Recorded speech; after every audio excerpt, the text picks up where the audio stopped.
Hi, and welcome once again to What's the Damage, companion show to the incredibly well-known and popular actual play D&D stream Roll for Damage. We're trying, and therefore no one should criticize us. So, an exciting little side adventure for the Shields of Twilight on Friday, as their trip to the library proved to be much more full of intrigue and danger than you would generally expect a trip to the library to be. The hunt for missing scholar led them to the mysterious portal which opened to a huge extra-dimensional mansion, one belonging to a famous and powerful sorcerer. The promise of knowledge and danger drew them into the depths of the mansion as they searched for the missing puzzle pieces needed to escape. They met a cat, had lunch, almost traded their life force for a cool axe, fought a ghost. Someone did die, but it wasn't a big deal and did not stop the Shields from snagging themselves a library card, so that's okay. And we'll be talking about all of that in just a moment. And then a bit later, we'll be talking about what it takes to create an immersive atmosphere in your game. As always, stick around after the stream for interesting stuff, useful links, and cool places to send your money. I'm your host, Truth Venson, and this is What's the Damage?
Welcome back. We've got some wonderful guests for you today. We've got our favorite DM, Serenity, back on the stream again. She's on the stream, but usually we can't see her. We've got Tick, who plays Cynric, and we've got Caleel, who plays Baltaim. So, you guys... is a strong word. I don't know if we're wonderful guests. Okay, the mediocre cast. Yes, hey, some of us are wonderful. But I don't know if we can... I apologize deeply for trying to hype you guys. Next time I'll be like my fucking terrible friends. I'm a mediocre guest okay at with best. that. Let's turn Baltaim's cam off. Yeah.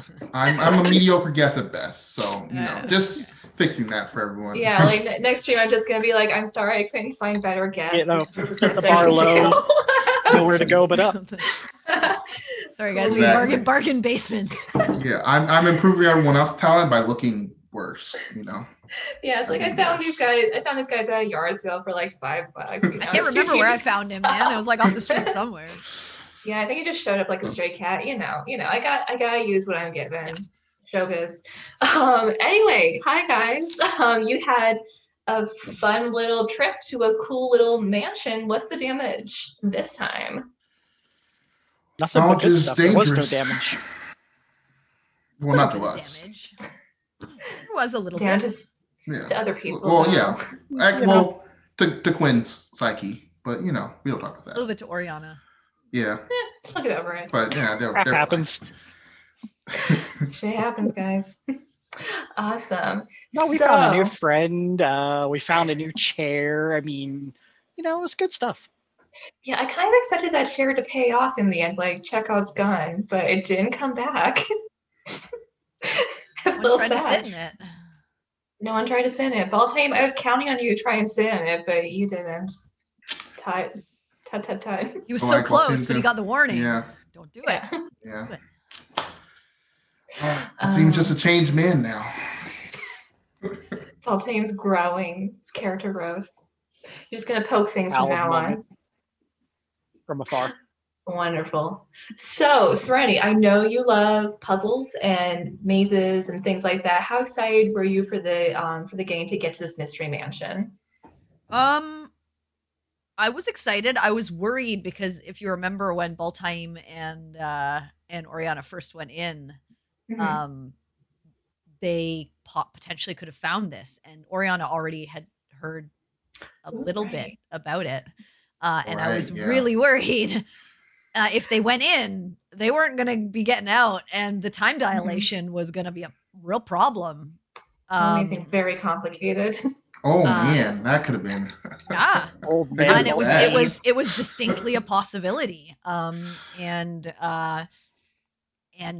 just one of those things of D&D. So that was there for them. But luckily, both of them decided when they were messaged by their group to like come help.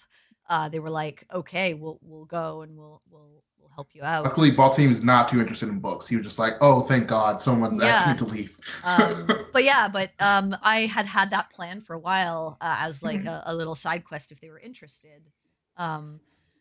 And I really liked it because I told the players afterwards, it's actually, I modified it, but it's one of the new Candlekeep Mysteries adventures. I basically just modified it and took it and adapted it for my own game and added a few little changes in there, and then created the map. But the map was pretty much identical to the one from the Candlekeep Mysteries, so Mhm. I was trying to like keep it on the DL because I didn't want, in case any of these guys had read it, I didn't want them to think, oh, I know what this is. I know exactly. So I changed like the secret password. I changed like a few things in the mansion, and obviously upped the challenge rating of some of the stuff that was in there because they're not level 1, they're level 8. But yeah, it turned out to be really good. I like stuff like that. That's not all about like combat, and this was the first time I actually utilized Roll20's dynamic lighting and like the blockage of rooms, and it actually turned out really, really good. So it was exciting for them to move through, but also it wasn't just full of dangers and fighting every 2 steps. It was actually a lot of just fun and shenanigans. So Shenanigans and puzzles and a little bit of fighting, but not that much. That's actually going to be my second question. So you adapted this from an existing campaign to sort of like we're like this will fit here. Can you tell us a little bit more about like the process of making this fit your campaign? Like what did you add? Without spoiling Candlekeep for us too much, I suppose, which is probably thoroughly spoiled if we watch the episode. Yeah. So I was reading through Candlekeep at the time when I was like kind of figuring out what sort of the next set of places the group would be going, and trying to figure out, okay, what am I going to give them as potential options to do? And I'd read this one and I was like, this would be great. They want to go to a library. And so I was like, I'm going to sort of adapt the library in Zuma to be very much like Candlekeep. So in Candlekeep, it's a little bit different. In Candlekeep, all you have to do is just bring like a book, and if they see that it's a book that they don't have, they will take it, and that will get you entrance to the interior. And then once you're in there, it's like its own fortress almost in the books. And this is not spoilers. This is just like easy lore that you read about. But basically, you stay within the walls, and you can research to your heart's content. And then when you leave, if you want to come back, you have to rebring something that they don't have, and it's all about books for them. I kind of adapted it and made it like, well, it could be books, but it could also be like really interesting magical artifacts or information that they maybe don't have that they want to make available to the world. And I linked it to sort of Ayun, because in my world, Ayun is the matron of sort of like knowledge and magic and sort of breaking away from like secretive information and stuff like that, and bringing it to the masses. So I made that as part of like the entrance, and then And then I was like, well, this is kind of interesting. So I can still have sort of the main sort of story of this, but I have to change a few things as to like how it ties into the rest of the world, what this magic is, some of the things they find in there, and how they tie back in. And so I did, like I said, I obviously had to scale it up slightly because, most of the stuff in the Candlekeep one is all for like levels 1 to 3 or something like that. So it's really meant to be like for level 1 players to go through and I think level up to like 2 or 3 by the end. And so I was like, okay, well, we'll make it fun and we'll tie it into who this mage is in my world, and who knows, they may meet her someday, maybe not. It's all dependent. Yeah. We'll see. Exciting if they do.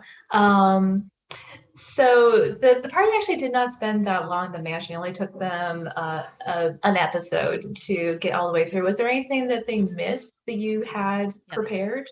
So if you remember at the end, I think they had like 5 or 6 of the letters. We had 6 of the letters out of 7. So there We're was missing one. the M.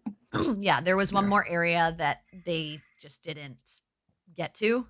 That they just missed due to like investigation checks and stuff like that, and them kind of like moving through pretty quickly in some areas. But majority they got. There was just like a couple of things, and the most important things they figured out. So, yeah. But yes, there was areas that they missed. Well, some secrets we'll never know. Sad. Awesome. So I want to talk a little bit about an interesting conversation that happened when you're in kind of that little mini shop with that guy whose name I'm forgetting, unfortunately. That's a cool little shop. But there was an interesting discussion about the value of life, where I feel like a couple of the characters, it was funny, but I feel like a couple of the characters have showed like their different perspectives on just stuff in general. So Perry took one side. Baltane and Cynric, though, pointed out a couple of things, one of them being that maybe with the fate of the world being in balance, you shouldn't be assuming that you'll live to retire. So kind of want to know, are your characters assuming that you will die? Like in the fulfillment of this big quest to save the world? No, I'm not assuming that, I'll die, but in the scope of things, I am assuming that failure means death. So if, death is the terms for failure, any time that you buy is good time. So who cares if you shave 5 or 10 years off in the scheme of buying another 30, if that makes sense. And that's kind of how I look at it. And it goes the same with everything. If we fail, it's not just, me being greedy and getting 10 extra years for myself, but, look at all the years you get for everyone else as well. Right. I think that's a similar approach Baltane had.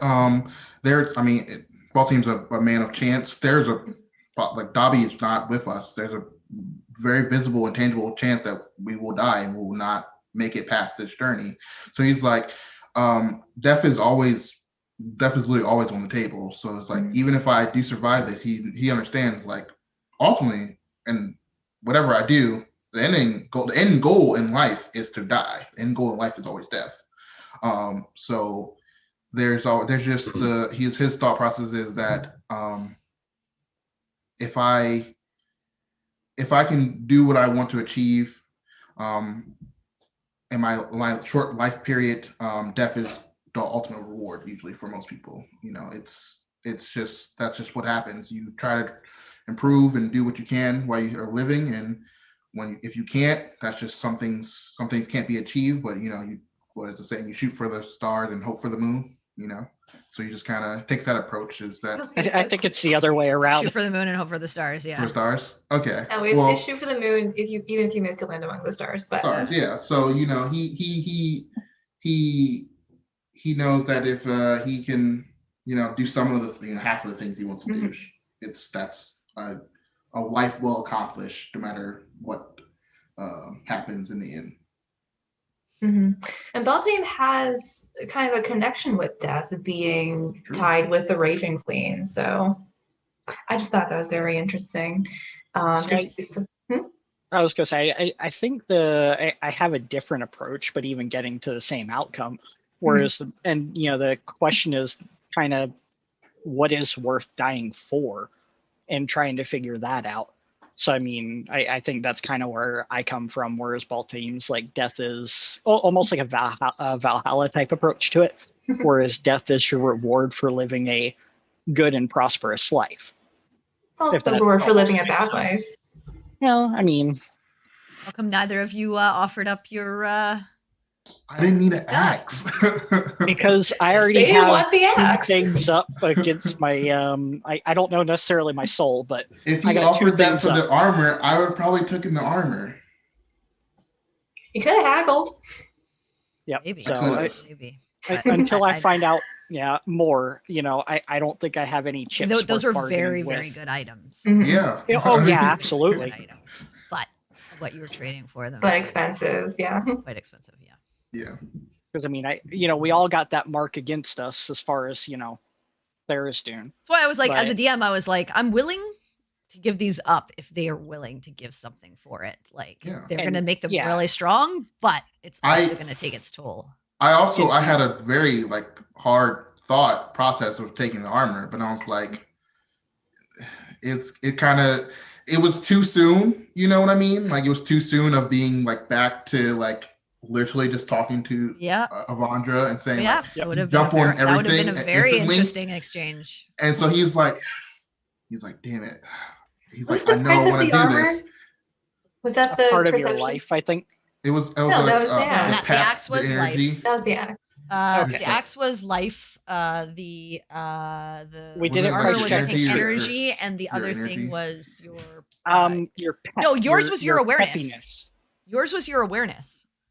I think the armor was going to be your awareness of the things around Oh, you. I thought the other one was Oh, you probably would have lost an eye or something. It was something. Yeah, one was awareness, one was like energy, and the other one was life. Yeah, it was life. Mhm. What It- makes you get up in the morning is Yeah. what he said. I think Yeah, I think that was I the think- energy one. I think it was the other than the life. I think the other ones were too Yeah, I It's a wasn't little sure if the too energy risky. one was like hit points or constitution because I think it was one of them. Interesting. I mean, Yes, you'll never know. You Like I might said, know. I- You might run into that guy We again. might. Yeah, I might be like, hey, you know what? Fuck it. Do Let's it. go. Give me Let's that. just do it. Give me that dragon Like, scale hey, armor. world Yep. ending. I mean, World's until I ended. figured out what's going on with me, I don't think I'm willing to make that bargain yet. Mm. And no, my luck, I'm chasing in I circles. mean, you're because already there may your be character's nothing already wrong. quite old too, so aging up Yeah. might not be so great for him. Yeah. And not only Yeah. that, even with the situation with Oriana, supposedly there was something I gave up that nothing has come to light with that yet. So it's like No. I'm at 2 for 2 that I know nothing about. Let's not make it 3 for 3. Yeah, Beltane recently had a little kerfluffle with his stuff Yeah. at the temple. So you've all got a lot of claims on you. Yeah. Cool beans. Okay, so even though this was mostly kind of like a puzzle exploratory episode, you did have a couple of little fights, like little short ones. So I wanted to talk about the ghost fight, which I thought was funny with the little poltergeist. That poor ghost. That poor ghost. Talk to me about fighting this ghost, though. Well, the ghost wasn't out to do anyone harm. It was just out to have a good time. I mean, Aren't we all? it was a little. It did prince. drop a bookcase on Barry. Well, But it did no didn't do any damage. Oh, didn't really? damage. Okay, I okay, mean, okay. That's fair. Yeah. it was just, it's one of those where it's like, that's the equivalent of laughing when your friend trips and you fall, they fall down. Yeah. And laugh. I mean, it's like, it's more of an annoyance than Yeah, like it's a threat. prankster. Yeah. Yeah. I was struggling with that fight because I was trying to. I first went to do darkness, but I realized I was in a weird place in the turn order, and it was like if I did darkness at that moment, I think it would have basically could have fucked up I think the everyone whole else. room would have been dark. Yeah. Yeah, it would have Yeah. been. And so I was like, oh. I mean, it was kind of good that it went off in the hallway. Right. And that was my mindset. I was trying how can I do something that's not gonna necessarily hurt it, but not won't necessarily will could stop it or could I could use as a prank. And then so I was trying to figure out other ways than just trying to attack it. 'Cause I like didn't use Eldritch Blast. I was trying to use like a different cantrip to like do something else, and like luckily Chill Touch didn't hurt it. So because I wasn't really trying to get it to hurt it really, but I was trying to like do Trying to other hinder stuff it, that yeah. hinder it, or like motivate it to like, oh, like you want to play pranks, like we can play pranks type of thing. So I think that worked pretty well. I think with Simric's help with the potion kind of like helped twist it into a different like encounter, I think. Yeah, that was Yeah. a creative idea with the potion. Cedric's been on kind of a diplomacy kick lately, I mean, which not everything has to be solved by fighting. yeah, it's just an interesting attitude for like a barbarian and even a soldier to have. So I mean, well, I mean, I don't think it would be that out of line for a soldier in all actuality, because I mean, not everything is worth the effort of fighting, so, especially if it can be solved without it. I mean, why waste the energy towards a fight when you don't need to? And Cedric's always been pretty even-tempered mhm. comparatively. Like he rages when he needs to, but he kind of knows like when the moment calls for it and when it doesn't. I loved it, to be honest. Like I love that. That's my like favorite part of D&D is when honestly that was just meant to be like an actual encounter, and I was like, it's gonna be over in like a round, unless the ghost manages to possess someone and then they have to like kick it out and then like figure stuff out. But it was meant to be like a hostile encounter, and it was never meant to like cause any serious harm to the party. Like it's a Right. challenge rating like 3 something, like they were gonna take it out. Yeah. But when a group does something fun, I'm gonna roll with it. I'm like, okay, Mhm. you wanna go after it? Sure. Like you wanna play pranks with it? Sure. Like let's have fun. Yeah. And it You turned want to trade into with like it. and it turned into like a really fun encounter where all the players were like thinking outside of the box and not just trying to like just outright fling all of their spells and damage it. And I love that. So I love going along with that kind of stuff. I want to know what happens to the poor guard that tries to drink that love potion next to it. Or when the ghost pours it into someone's drink unknowingly. Yeah. And the ghost is just gonna be like in the kitchen, like just poor Yeah, human the next coriander. They're guest gonna get that blamed. comes. They're Yes. gonna Yeah. get blamed. Oh, human coriander were such a treat. I love them. Yeah, they're gonna be so sad. They're gonna be like, No, we didn't do that's it. not me. This is not what mistress told me to serve. Aw, But poor you know, little. it's that also element of chaos that just is Yeah, kind of that fun. we breed that one of chaos. Love it. It is Also nice a when you little find a bit use chaos. for an item that Mhm. you really didn't think you were going to have a use for. Right. Because I mean, Yeah. when I snagged that item, my whole intention was to just sneak it at one of the party members' drinks at some point when we're not noticing. I mean, Be your I own have party members. it would just be fun. I have sleight of hand proficiency, so I mean, Now I'm as Oh. long as I don't do it to parry, I mean, yeah, it should be fine. Yeah. What if you did do it to Perry though? I would have to roll higher than a 2, which doesn't seem likely. True. Yeah. Spirits should be perceptive. Yeah. Okay. Yeah. So all the little combat encounters that were in the mansion were pretty short. There's a little bit of a harder one later on when we were fighting that thing that was what was that thing? Is that Toad, the Toad Gray Slad. No. Yeah, the Oh, Grace so Slad that thing. was Slad. Yeah. I thought it was Yeah, a that was death one, that to was be protecting honest. one of the books. But I wanted to ask Serenity. So like this was mostly a puzzle, big puzzle mansion. But how many of these like little tiny combats did you like lace in? I think there were like 3 or 4. There was a potential one in the dining room, obviously. Oh, with the chair. With the chair, Yeah. and with the gentleman too, depending on how Oh. they encountered it. Like I wasn't sure how they were going to react or what was going to be said. So there's always a potential that the party goes after an NPC randomly that you put in there, and you're like, okay, this could potentially be a combat encounter. It's happened already. Exactly. So yeah, there was I think like 3 to 5 different ones. Again, it wasn't meant to be. It was mostly meant to be fun discovery and mostly like RP and them getting a chance to like really investigate and use a map to investigate, because like I said, I Mhm. have, this is the first time I got to use like actual dynamic lighting, so they didn't know what was behind stuff, but they could actually visualize it with the map.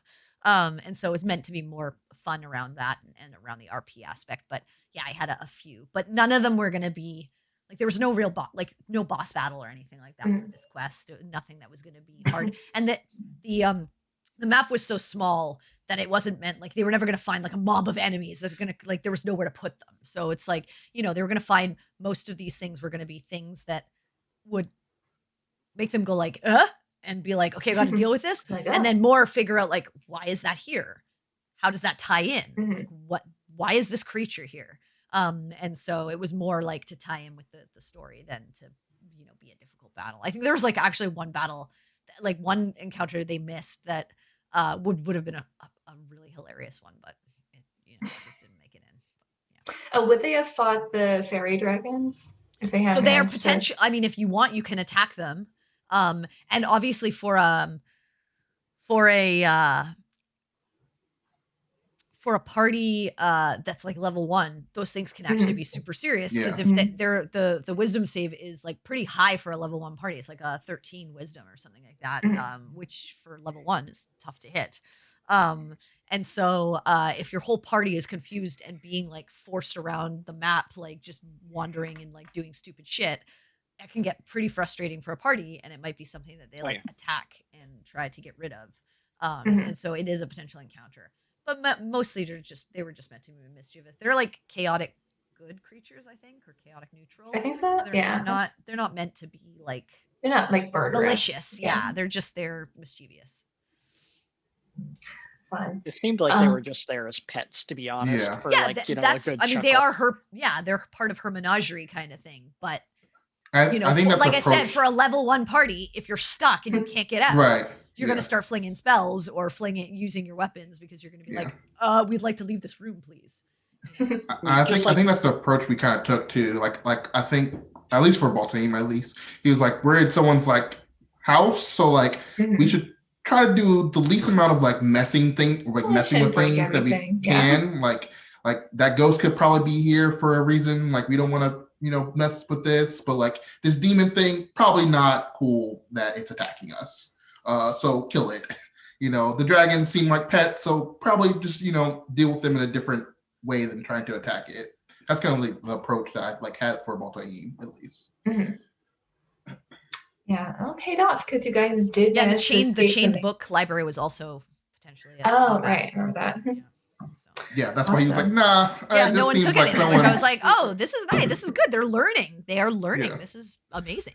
Yeah, he's like, this seems like someone's personal, like, do not touch. Yeah. So Baltine's like, you know what? I'm not going to touch this one. Chained for a reason. Baltine was his best behavior that day. He was on his best behavior that day. Baltine was on very good behavior. Next day, maybe he's learning. Who knows? We'll see. Next day, who knows? We'll see. Yeah, he'll have a cheat day soon. Yeah, you need a cheat day. Everyone needs a cheat day. Right. See, I wish we'll I see how caught on to Avandra that deals with that. statue. Like, the whole week. I wish I caught on to that statue at the very beginning, but it wasn't until like the end of the night that it's like, oh, yeah, that happened. Yeah, I think me and you had the same. Was like when she said statue, I was like, oh. I think I said out loud like, oh, yeah. That's tough. It's tough, man. Yeah. So you guys did manage to escape the mansion, making pretty good time. And it only took a week. It only took a week, yeah. Well, good time by your time. It only took like a day. A day in game for you. But yeah, you came out to find the poor Caffrey had been dead for a week, and then you guys had been in the mansion for a week. Must have been kind of jarring. I mean, I don't think it was that jarring, because if I remember correctly, we did learn that not only that there was the kind of like plane hidden in the library, but that it also had a weird effect on time. I think we learned that as well. I believe we did. We had the hints, because I think and we talked to Serenity about it after the game. Like there were so many there were subliminal hints that we kind of just never picked up on, because And I think for me at least, I was like, because it was just like, oh, I don't. When I heard about it, I don't think I made a connection that Caffrey was the same person that was missing from like Oriana's thing. That's why I think I didn't make the connection. I was like, it's been a week, but it's been like he's been since he's been gone for like a day. It's like, wait, hold on. I think that's the reason I didn't make that connection. But like, there was like a lot of like hints of like there was gonna be some time dilation. Right.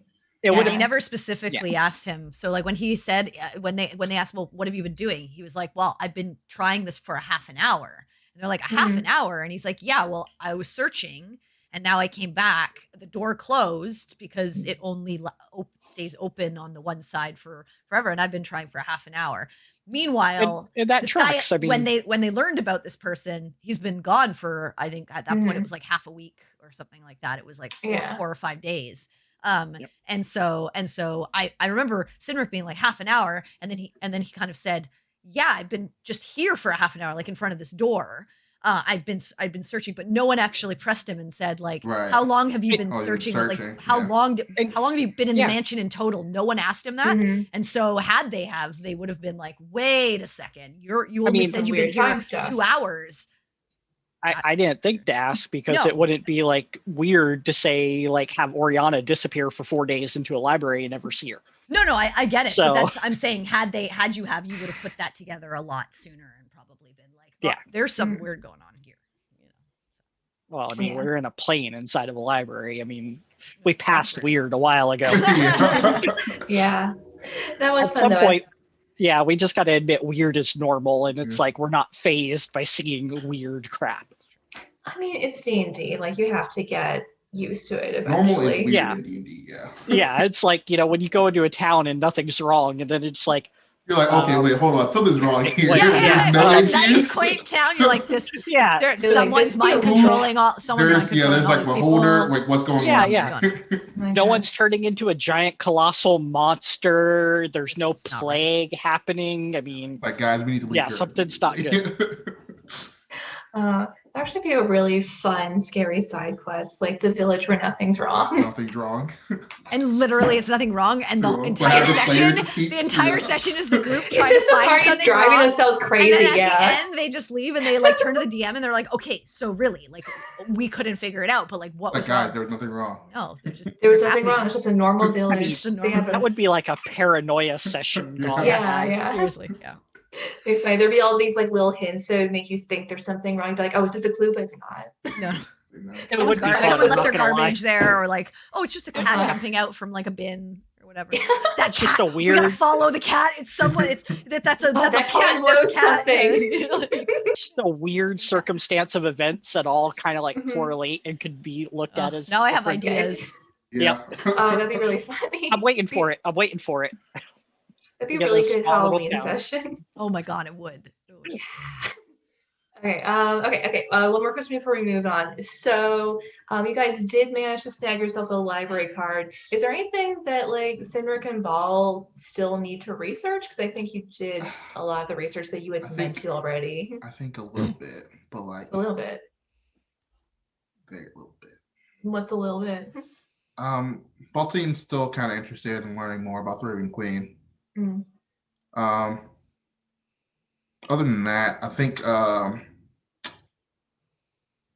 he's still interested in learning, or he still needs to do some research on the his vision he saw. But those are kind of only two things he's kind of really interested in. He figures the group will have their thoughts onto the things that like kind of grouply, like wholly affect us, and he's not against helping towards that, but he's like only like personally for him, it was only two things like he has on his mind right now. Yeah. I mean, I got more information than I intended from the library, but it's like it's a library. It's a library. Yeah. My character's not exactly the most interested in reading about books and reading about other things. But like I said, I did get more information than I intended, such as about Wakar, as well as the whole incident with other people surviving, and so it did have its fruits, but Just not a library person. We're not the knowledge dudes. Yeah, you two aren't the booky ones. We know which Practical. lane we fill, and we fill those. They're not the lanes. lore hunters. Yeah. Nah. Even though like I'm like super interested in like the lore, but like it's just like a character choice. Out of Like character, I can't Yeah. ask like, oh man, what is this? And I'm like, hey, someone asked about this, like the blood hemomancy. Like someone asked about that. I want to know. Please. It's like, hey, can somebody ask this question? Oriana, can Oriana ask this question? Oriana, please? you like weird stuff. Ask about that. You know, I mean, we found a king. I mean, some of us met a king or a monarch, I should say. I mean, so that was fun to learn about that. I mean, you know, yeah, there were things that were legit, like Queen got a fun lovely in the vision. library. Yeah, I feel like Lovely vision. Cinemark and Baltine aren't like against learning knowledge. We're just not like seekers of knowledge. You know what I mean? exactly. Your jocks, Yeah. you know? Yeah, I mean, I still got more things on my plate to figure out. Like, Uh-huh. at some point, I'm going to need to learn more about Cord in general and what Cord is about. But I'm still kind of teetering on this fence. Like, you know, do I want to follow a god? I mean, why is it this one? Why have, you know, it's like, Why is he taking as an far as- interest? Yeah. not just why is he taking an interest, but why is, you know, like my family taking an interest? Why has that been? I've never questioned it. It's just kind of like an assumed role, Mhm. and it's to the point where it's like, okay, I've been through all this crap. What's the point of, you know, offering blessings to someone when it's done through, you know, that point of a bad existence? So it's one of those where my character still doesn't necessarily warm up to the idea of Mhm. being not necessarily on their side, if that makes sense, but I just need to learn more, and I've been putting it off. Yeah, so stands on the fence. Yeah, so it's not like I deny they exist, like, you know, some of our party members have, even to their faces denied they exist, but, you know, You maybe have not in those received words. boons though and help. And met them. Yeah. And met them. So I mean, I know they exist. It's just like there's everything I've seen, it's not like they're the best characters in the world. Oh, So as far as in character. Mhm. Like I would they have their rather own rely flaws. Yeah, I would rather rely on our little group than I would on some of the gods at this point, based on just the sole interaction that we've had. Friendship over religion. The final conflict. Anyway, The paper We- idea did reveal some good stuff, so I mean, There you go. lovely. Okay, we're going to move on to our topic for today, which is immersion, which I feel like is kind of the flow equivalent for gaming, if that makes sense. So we're going to start, as we often do, by defining a term. So what does immersion mean in the context of D&D? how drawn in you are to a particular storyline. Yeah, I would say something loosely to that, like how drawn in you are into the setting, or what, like how drawn in you are in this moment, I guess. Because it's kind of hard to be immersive all a game, but you know, like how drawn you in like that moment.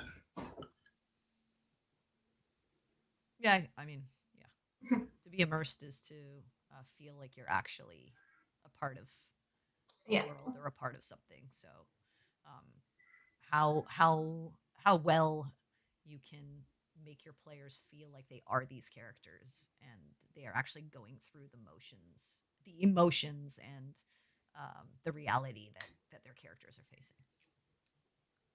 Awesome. Yeah, I've always heard immersion sort of described as like the world falling away and you concentrating purely on the game. And this can be for like video games, it can be for movies. I think D&D is actually a harder game to get immersed. Merged. Yes, immersed. Emerged. Thank you. Oh, immersed. Yeah, Immersed. Immersed Okay. in. Yes. Yep. Okay, to get immersed in, I got there eventually because it can be very technical sometimes, and there are stops and starts and rolls, and you have to look up the rules sometimes. But I think like when you do get that moment where like you honestly do forget that you're not like facing a dragon, that is magical every time. Awesome. So first question, As DMs, we're going to look at this from both like a DM and a player perspective. How do you create a sense of immersion? Like, because you are kind of fighting against a lot of the mechanics of the game. How do you overcome that to create something where the players are, kind of forgetting that they're not their characters and that they're not doing these things? Well, you have to take out that good old imagination brush and, I mean, use your adjectives to paint that wonderful picture so that when Dross you it do up. close your eyes, yeah, I mean, I hate to draw on that analogy, but you kind of have to. If you don't have a visual representation of the world you're trying to create, you have to be literally as descriptive as possible with, as much to give your player a picture of what you're doing. And we've even seen in this game the same, description. We've all kind of generated our own like visual of what that is, and sometimes we're all on different pages when it comes to certain descriptions. But that's the point of it. I mean, we have that image of what we're seeing basically that's being described to us. So I mean, good use of adjectives. Adjectives. Yeah, adjectives, descriptive words help. I like to, personally, well, again, I feel like this is our saying. It all depends on who your players are, because some players just aren't like, they just aren't like they don't do that. They're just like, here's my numbers, here's my thing. I roll dice, and that's my thing. I am And here that's just for the pretty some clicky players, rocks. right? But I think for me, I think it's having an understanding of your players and what emotions you can draw, like how you can draw certain emotions from people. If you know, like for example, like you have like if you're playing with teachers, like they have a connection with kids, like having an emotional level with like trying to protect a young village or something like that, like a young kid in a fire, like that. Drawing on emotions really help kind of like bring like your brain into like this character's brain, and like I like have this need to protect kids or this kid or protect this thing I have, or so drawing on emotions, I think, is a good way to get that immersion going on. For me, if you know the players, for me at least, that helps. That's really you're interesting, actually. Your idea go is to ahead. be an evil manipulator mastermind, but in a good way. Yeah, I just would be like, okay, so we have adjectives, we have manipulate your players' emotions based on what you know about them in real life, which honestly is a very interesting advice, which I have not heard before. Yeah, I mean, Creepy, but in a cool way. I kind of know like the type of players I have in my game, and I mean, we already sat down and talked about like the type of story that we want to tell, and so I like to, much like novels, use a lot of foreshadowing and have things come back around. And so I will often have things that seem like super inane. For instance, a statue that someone's carrying be like an off comment and then come back full circle. Maybe that same session, maybe 10 or 20 down the line, maybe when you get to another city, maybe when you read a different book or something like that. And so I think having ways to tie things in to keep people engaged in listening to information and really paying attention to it helps immerse people. But also I think just people, like players, give you, if they really want to embody their character, they give you a backstory for a reason. So for me, a big part of the immersion is really finding ways to tie what a player has gifted you with into your story, because really, like, the whole idea of storytelling is a gift to people, right? You are gifting one another with this amazing woven tale that is told by both sides of the fence. And so as a DM, to create this world and have your players play in it, but then also take what they've given you and weave it in, and for them to know that what they've created is also affecting your world and very heavily entwined in it, I think also helps make them feel like, okay, this is me, like this is what I'm doing. Holy shit. How do I deal with this next event. Like I have to make a choice here. Oh no. What am I supposed to Yeah. do? Like, what do I do? Which choice is right? And is there even a right choice? And what's that going to mean for the future? So I love that kind of stuff. Cool beans. So we've talked about description quite a bit. Obviously, Serenity gets very into her descriptions, beautifully written out, often creepy. But I've heard it said from people, nobody in this group, but like discussed in D&D circles, that a large chunk of exposition can occasionally like throw players out of the story. So how are you able to get like all of that description, all the mood, all the vibes, and all the necessary information to the players without like giving them something that will bore them and possibly get them out of the story? I think music plays a role in that, to be Mhm. honest, because music can capture pretty much the mood and the setting of where you're at quicker than any type of description can. I mean, when you hear specific sounds and it's just like, okay, the music changed, there's a boss battle coming up. It's like, oh, we're in a tavern. This is some lively, fun stuff. We can dance, we can let loose. So I think that adds to the whole immersion and kind of like creating that not so wordy description of where you're at. Yeah, that's true. I do think that is a true statement there. I think also you kind of just gotta know where like pick your spots where to do exposition like lengthy. Like attach. After the first tavern, you could probably go a little bit more like exposition on like but like the 10th, 12th, 13th tavern.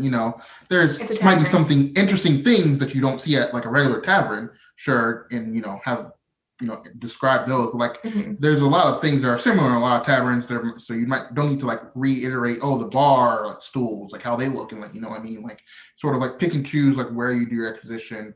Know when like it's been like the 20th city.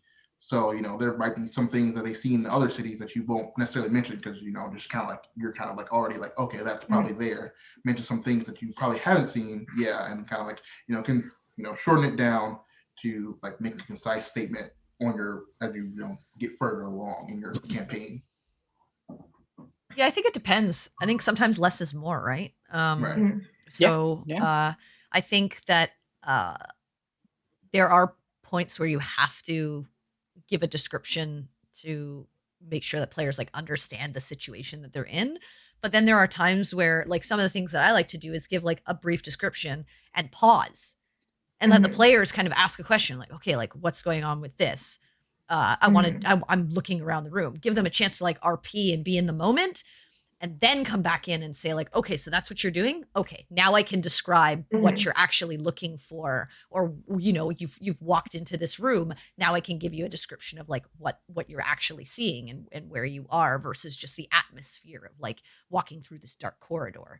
Like you just give them like that's the atmosphere, and it's like okay, I'm keeping an eye out. Okay, keep going. And then you give the more expositive stuff. I think the harder parts is when you're in like a heavy part of the story where like you're trying to give a piece of lore that the players need to have in order to be able to progress further. You can't really not exposition that. You have to. But I think knowing when those moments are and when to gift those to a player versus or to the players themselves versus when it's like let them kind of discover and only exposit when they're actually specifically doing an action to investigate something or stealthing forward or whatever it is that they're doing. Because sometimes they'll like a player can ask you a question about something that like you like have the idea of like what this thing looks like in your head, but like you might not necessarily have the same question that a player had, and they're like, oh, what would this look like? And you're like, oh, that would look like this. You can kind of give like an even like better image for yourself sometimes too, for like what this thing or what you're doing, like what does this area look like for you? Yeah, and regarding what Serenity said about like occasionally necessary lore dumps, I think if the players are like really engaged in the story, then the lore dumps can be really exciting because they're like, oh, this is super cool. It's like when you find a little secret thing in a video game and you're like, oh, I'm actually going to read this whole diary because I think it's really fun. And it gives context to some of the stuff I've been seeing. Awesome. So now from the player perspective, like what kind of things make you feel Yeah, immersed. Yeah. immersed? I said it right the first time. Yeah. For me, I super method a lot of my characters. Mhm. So when I'm playing, I'm in character all the time. So I'm generally immersed unless a DM really heavily takes. If one railroading really makes me unimmersed, because I do a lot of weird and wacky shit a lot of times, and like ask to do certain things that I think would be really cool. So like a DM that doesn't allow a little bit of freedom, I have trouble with, and that kind of like takes me out of the game. Constant combat totally breaks, like you said, like Mhm. when I'm rolling stats and stuff like that, yeah, a DM can be as descriptive and like as fun with combat as possible, but there are breaks in combat. Like you got to wait for the next person to roll their dice, Yeah. and figure out their action, and figure out where they want to move, and be strategic about it, and like do this. And then you got to wait for the DM, and like if the DM's running 8 monsters because you're a 6-person party, you got to wait for all those 8 monsters to go. And Mhm. so like, you know, like as immersed as you try to be, it is essentially a turn-based tactical RPG at that point, where you're like figuring out when you're gonna win the combat or if you're gonna lose it. Um, so that generally takes me out. But yeah, immersion for me is like finding a way to just let me go with the flow and play in the world, and just give me descriptions of the things that I'm trying to do, and kind of let me freeform it. Mhm. Give me a direction and let me like point myself to where like I need to go with the other players. So Yeah. I think for me also combat is kind of a hard one to be like immersed in, because like I'm like a tactical like person, so I like to think of like, oh, if this person does this, what am I gonna do? If my partner, like my player, like my teammates do this, I can use this to help. Or like I'm like thinking of like 17 different things in my head, trying to like figure out like what like can I do for like the best scenario to not Mhm. like fuck up my team, and then like help the best way I can, like to my abilities. So I think combat's kind of, I almost prefer combat to just be like kind of a little bit more straightforward in some senses, so I just don't like have to like add another type of thing on top of that. But for me, I think for me it goes into like my backstory. For me, I always, my characters are always a little bit of some part of me. There's Mhm. always just this element of me that is either raised or lowered to some degree. And it helps kind of get me into that mind space, because I can just kind of go in that place in my mind of like for like Baltimore, for example, like Baltimore just like pure like ADD impulse of like myself. So it's like, all right, don't think about what are you gonna, what's the first thing that comes to your head? That's what Baltimore would do. Like, Mhm. so like that's sort of like the like my method of doing it, like having a little, it's not like, it doesn't have to be you as a character, because that's also kind of a little weird, it gets a little weird that way, because it kind of, you kind of don't know where to separate you and the character. But Mhm. having like the little element of you in there, so it's like when that story beat comes up, and it's like that's something from like a little personal, that you like built that from something personal inside you, you're like, this It hits automatically you. just makes you pay more attention to this, because it's already, this matters way more than this game now in my head, you know what I mean? Yeah, I mean, as a player, I definitely find more satisfaction as far as those story beats that necessarily point to the interest of the character you're playing and allow you Mhm. to explore kind of more sides to that, like the quote unquote bathhouse scenes and things like that, where you have the ability to spend time in character with the party. It just creates like the more immersive sense of, Mhm. camaraderie, so to speak. Because I mean, D&D has this weird timeline mechanic where like as players we're stuck together for, in this case a year, but in the timeline of the campaign we've been together for Right. very not long months. time, so to speak, in the course of things. So it gives us those moments to actually sit down and, you know, be in character with each other and have fun with each other. Mhm. And those moments of fun are definitely more immersive for me because I mean, combat, especially with a large group, is slow, but it's fun because I like numbers. So I mean that's not a big deal.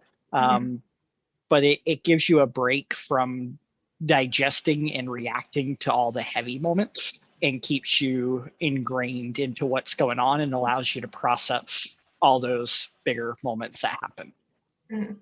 that aren't That's interesting. necessarily like, central to your character. Well, although they could be. I mean, it's hard to say. It's all up in the air. So jumping off of that, how important are the other player characters to player immersion? Like, what can players do Not at to? all. Not at all, Fuck them. obviously. Those people. Yeah, fuck the other players. Like, I They're don't even just care about here. these They're guys. props. I don't even need PCs in my world. It's Yeah, all about my exactly. NPCs, man. It's all about me. But you mean you're not Yeah. writing a book?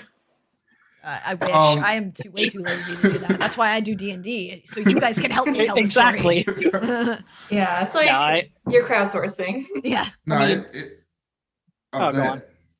on. I was gonna say, I mean, it's a D&D is like it's a collaborative storytelling. So like,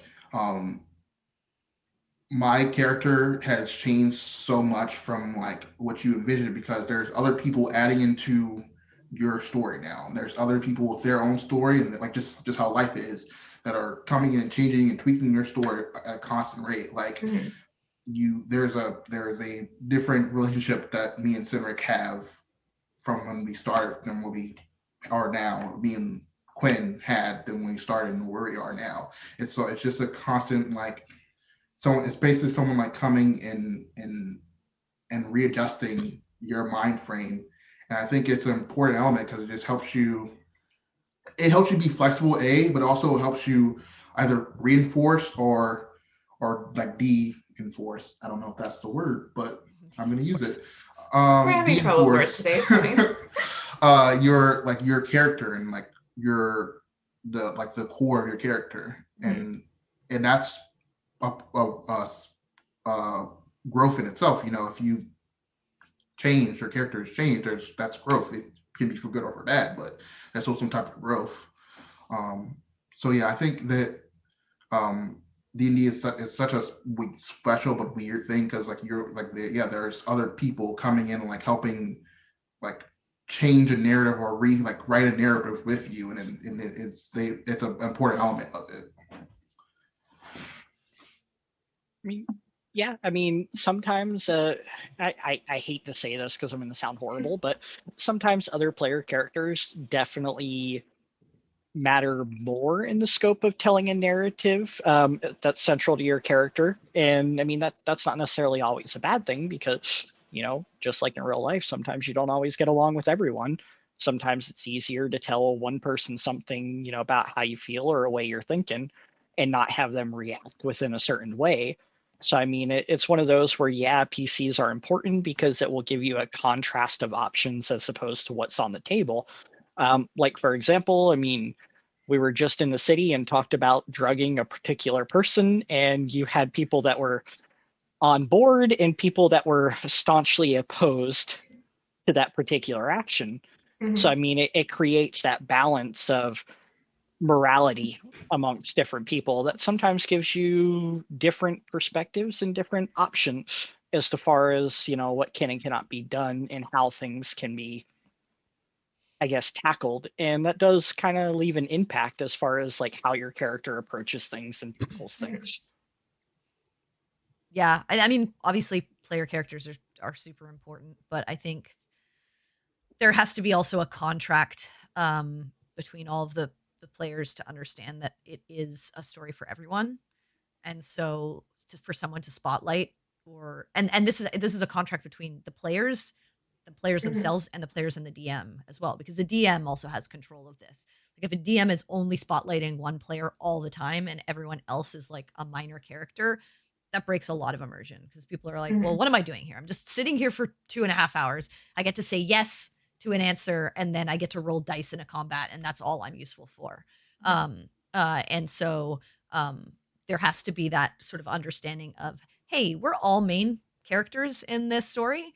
Let us all have our moments and let us all be cast. Yeah, it's an ensemble cast. Let's all be a part. And yeah, there should be interparty conflict, just like there is in real life. Sometimes you and your friends don't get along. Sometimes you fight.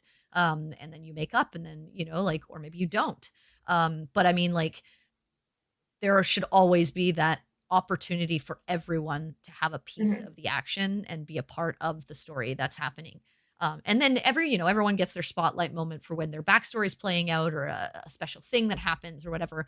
But I think there has to be that contract between players, DM, and themselves, because if you don't have that, like, there are plenty of times where a single person will take over, and then it's not as much fun. And also, it's on the players as well. Like, you're choosing to come in and play a game. If all you want to do is spectate and you don't actually want to play, then you should be an audience member. Be an audience member, yeah. So it's expected that if you're coming into the game, like, you can be quiet and you don't have to be, but you should engage in some way, because otherwise you're just the dwarf fighter that we rely on in battle, and we never talk to you about anything because you're just quiet in the corner all the time and don't want to interact with us. So we just use you as like a chess piece in our battle, and that's not so much fun. So yeah, I think there has to be that contract to keep everyone immersed. I think it. Sorry. I would say, like, take Baltaine for them. He's like a very like supportive, like under character. Like, if you think about it, Grant, like, writing wise, how he wouldn't like he himself probably wouldn't like take lead on anything, but like, he's a very like supportive, like, cast character. But like, he like makes a lot of impact. He does like just like he makes the decisions and stuff. But like, he's like, you wouldn't like necessarily like say like, oh, this is solely focused on him. He would probably not even want to be solely focused on him. No, but you still find your moments to talk to right, other members of the party and yeah, have a conversation with exactly. Cynric. Cynric's not this like you would think he would be, because he's like this big dude, but he is more of a quiet character, but he still has his really introspective moments with people like Perry or Quinn or whoever, where he doles out a piece of wisdom that you're like, oh, that's really, really great. And he's had some of these great moments creating those rocks for the entire group. Like, that's a great moment for Cynric and the group. And so I think it's like important that even if you're more of like sitting in the background a lot of the time, you still have your moments to shine and show why you are such an integral member of the group. That's kind of why I like, playing the role of I want to say a strictly melee class that really doesn't have many proficiencies or abilities outside of combat. Because I mean, it creates the RP with, I mean, you don't want to rely on just combat every time, although, Plus, it's more interesting as far as a dynamic. It kind of breaks that norm. Exactly. Interesting thoughts all around. Okay, and that does bring us to our time for tonight. I had a couple of questions which we didn't actually get to, but oh well. We wasted with me trying to pronounce words. That's fine. That's fine. You've all forgiven me already. You'll have forgotten about it by next week. Anyway, thank you to everyone who's watching for tuning in on another lovely Tuesday evening. I hope you're staying cool wherever you are. We've got a heat wave over here on the West Coast again. It sucks, but it's fine. We're coping. It's cool. It's whatever. Thank you to my wonderful guests. This is a great discussion. You're always all a joy to have on the show, or terrible to have on the show. Wonderful and mediocre Caleel. Don't forget. Yeah, as Caleel would prefer, you are all terrible. I never want to see you again. Now he's banned. He won't be on for the next 3 months, guys. So yeah, sorry. But Tuesday's just opened up. Good. Yeah, you can do other stuff on Tuesday. Okay. Yes. Thank you to Sunburn and Lady Ms for doing our music and our intro card. Check out our Twitch. We've got some of our old videos up, as well as Serenity streaming a few video games. That's always fun to watch. Check out our Discord. We have memes mostly. Mostly we have memes on Discord, but if you're looking for D&D memes, we have a lot of them. Check out our Patreon. Thank you to Guardian, I believe, who's our first patron, and they're gonna get some cool stuff. We post behind the scenes stuff. We post cosplay. We'll come up with some other rewards. It's mostly behind the scenes stuff and cosplay right now. And tune in on Friday for whatever happens after the mansion. And tune in next Tuesday for talking about whatever happens after the mansion. And have a great night, guys. Yeah, thanks. Have a good night. Peace.